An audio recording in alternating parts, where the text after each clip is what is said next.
بسم اللہ الرحمن الرحیم۔ فرعون کی ہلاکت کے بعد بنی اسرائیل اس کے چنگل سے آزاد ہوئے تو سب کے سب حضرت موسیٰ علیہ السلام پر ایمان لے آئے۔ حضرت موسیٰ علیہ السلام کو خداوند کریم کا یہ حکم ہوا کہ وہ 40 راتوں کے لیے کو طور پر اعتکاف کریں، اس کے بعد انہیں کتاب توریت دی جائے گی۔ چنانچہ حضرت موسیٰ علیہ السلام کو طور پر چلے گئے اور بنی اسرائیل کو اپنے بھائی حضرت ہارون علیہ السلام کے سپرد کر گئے۔ اب 40 دن تک دن بھر روزہ رکھتے اور ساری رات عبادت میں مشغول رہتے، جبکہ دوسری طرف بنی اسرائیل میں ایک شخص رہا کرتا تھا جس کا نام سامری تھا، جو طبعی طور پر نہایت گمراہ کن آدمی تھا۔ اس کی ماں نے برادری میں رسوائی اور بدنامی کے ڈر سے اس کو پیدا ہوتے ہی پہاڑ کی ایک غار میں چھوڑ دیا تھا۔ حضرت جبرائیل علیہ السلام نے اللہ تبارک و تعالیٰ کے حکم سے اس کو اپنی انگلی سے دودھ پلا کر پالا۔ یہی وجہ تھی کہ یہ حضرت جبرائیل علیہ السلام کو پہچانتا تھا۔ اس کا پورا نام موسیٰ سامری ہے اور حضرت موسیٰ علیہ السلام کا نام بھی موسیٰ ہے۔ موسیٰ سامری کو حضرت جبرائیل علیہ السلام نے پالا تھا اور حضرت موسیٰ علیہ السلام کی پرورش فرعون کے گھر ہوئی تھی، مگر خدا کی شان کے فرعون کے گھر پرورش پانے والے موسیٰ علیہ السلام خدا کے رسول ہوئے، اور موسیٰ سامری جو حضرت جبرائیل علیہ السلام کا پالا ہوا تھا وہ کافر ہوا۔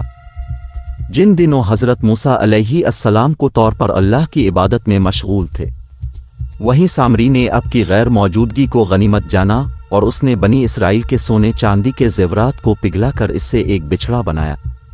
پھر حضرت جبرائیل علیہ السلام کے گھوڑے کے قدموں کی خاک جو اس کے پاس محفوظ تھی، اس نے وہ خاک بچھڑے کے منہ میں ڈال دی تو وہ بچھڑا بولنے لگا۔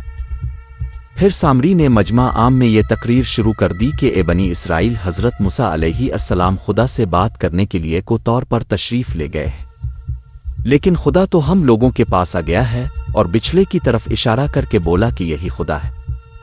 اس نے ایسی گمراہ کن تقریر کی کہ بنی اسرائیل کو بچھڑے کے خدا ہونے کا یقین آ گیا اور وہ بچھڑے کو پوجنے لگے۔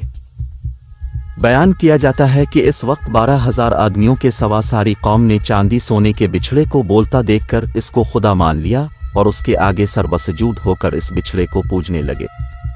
چنانچہ سورۃ الاعراف آیت نمبر 148 میں اللہ تعالیٰ ارشاد فرمایا، اور موسیٰ کے پیچھے اس کی قوم نے اپنے زیورات سے ایک بے جان بچھڑے کو معبود بنا لیا جس کی گائے جیسی آواز تھی۔ کیا انہوں نے یہ نہ دیکھا کہ وہ بچھڑا ان سے نہ کلام کرتا ہے اور نہ انہیں کوئی ہدایت دیتا ہے؟ انہوں نے اسے معبود بنا لیا اور وہ ظالم تھے۔